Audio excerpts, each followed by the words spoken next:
I thought we could do kind of like a very quick Mythbusters on DIY spray foam because Good God. if you search it, that's one of the biggest, I guess, search thing is DIY spray foam. Yeah. And so we come across it a lot, and I just kind of wanted to address it like right off the top. Don't do it. What are the, some really good reasons why it's like just hire a professional versus DIY spray foam debate. Right off the bat is people usually don't know what type of foam they are like to get. Oh yeah. They just say, oh, it's Closed cell, foam, open it's cell? cheap. That's right. Yeah. Just something that basic. Yes. So like just the density of the foam. It's like, oh, all foam's created equal. Yes. This will work for my crawl space. Like, no, it actually won't. It's going to take on moisture. You're going to hate it. You're going to have mold. So density, just a product alone of like what you're using, lean on a professional for. Let's say you do ultimately end up doing it. You need to know what product you're getting. So not all foams are created equal. The guy behind the computer or the guy on the side of the foam might not necessarily tell you that. Sure. Call a professional. We'll just shoot it to you straight. Sure. Lowe's, Home Depot has it. But yeah, all sorts of places. All sorts of that? places will have it. And like, here's the question: is bounce it off a professional, bounce it off Spray-Tec. Ask us, explain to us what the install is.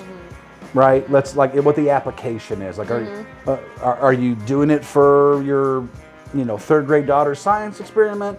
Are you doing this to like, insulate your house? Yeah, to make the she shed, something like this. Yeah. There may be applications where it's like, hey, if you're prepped correctly, if you have the accessories you need, you've done the research, you've talked to a professional, bing, bing, we can maybe help you out like there. If you know what I mean. More often than not, the biggest issue is, and what I hear from people who have gone down that road is, looking back, they would have never have done it. They would have just bit the bullet.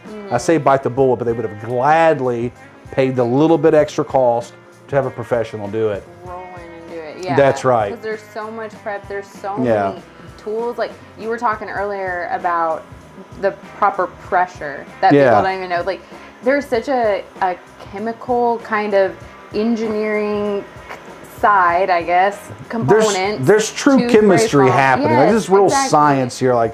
But believe it or not, with all the prep work that we do, whether it's the masking, which people are like, well, that's just basic. A painter does that. Well, you're right. But does a painter check the ambient temperatures?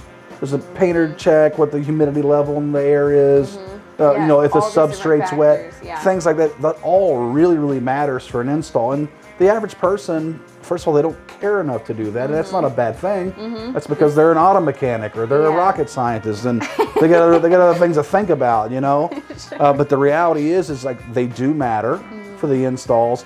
But yeah, as basic as pressure is, if you've seen the do-it-yourself kits, they're in propane tanks or something that would be similar or described as propane tanks. There's just not enough pressure in that line. Furthermore, the accessories, the hoses, it's a mess. Don't do it. Well, actually, look in the camera. Do not do it. Call us. It's an actual mess. Like you've said that. Huge. It's the mess that people make with foam because it's such a unique product. It expands. It'll get all over your clothes. It's a hot mess. I truly believe some people in the construction industry have a bad take on some foam because of people that have tried doing it themselves. Okay. I've literally heard the words, that stuff, they didn't say stuff, got everywhere. Yeah. And I'm like, really? Like, I can see a little bit.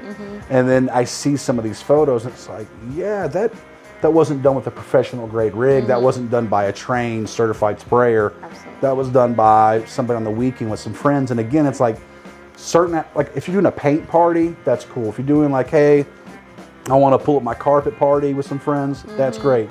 You don't normally do like, hey, I'm gonna, refinish my hardwood floors, or I'm gonna build this. I'm gonna build this new bridge. It's like you might want to lean on someone that knows a little bit more about what they're doing. And again, let's say you have a hole in the wall and you need to just put a little foam in. Go ahead. We can actually tell you to use Hilti or a few of these other brands and what to get and what to prep for. If you're going to spray the underside of your roof, if you're going to try to insulate a new addition, We see that all the time. Is do yourself a favor. We talked about this earlier. Is there's nothing worse than thinking that you're saving money than ultimately just to waste time and really hate what you spent money on. It's a complete loss of the investment at that point. Right. We have to do it all over We've again. been doing it long enough that we know that we're competitive. We know the price fair for what it is you're getting. And we also know that what we'll do is you're going to love in the end, because we hear what it is you're saying. We know what it is you want ultimately. 30 years. We'll get there. We'll get there with you. You know what I mean? It's there's not a whole lot in there. People have asked, like, why is it so expensive? I'll tell you why. It's worth it. Because that's what you want. That's...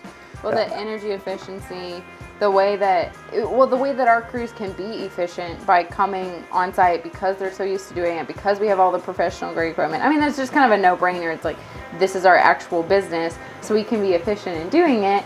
And then on top of it, the energy efficiency from actual product and the installation. It's like, ultimately, I truly believe that it'll save money, or it'll be worth your investment, kind of thing, to hire a professional. That's right. Without getting like too nerdy, it's like, if the chemicals don't react and mix the right way, you can be A side heavy or B side heavy, which actually affects the thermal resistance, like the R value. Yes. It could be less. Like you're expecting, like, oh, I'm fully insulated, and it's like, yeah, you're right. Closed cell is an R7 per inch.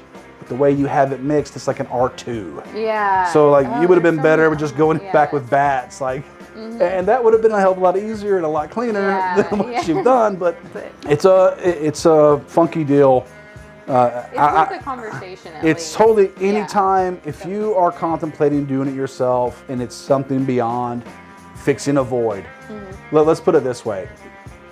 Architects nowadays for jobs will specify do-it-yourself kits just to fill voids. So what that means is after all the walls are up, after all the windows, doors, things like this are in, if there's some little areas that need to be going around and kind of filled in, that's when you use those kits.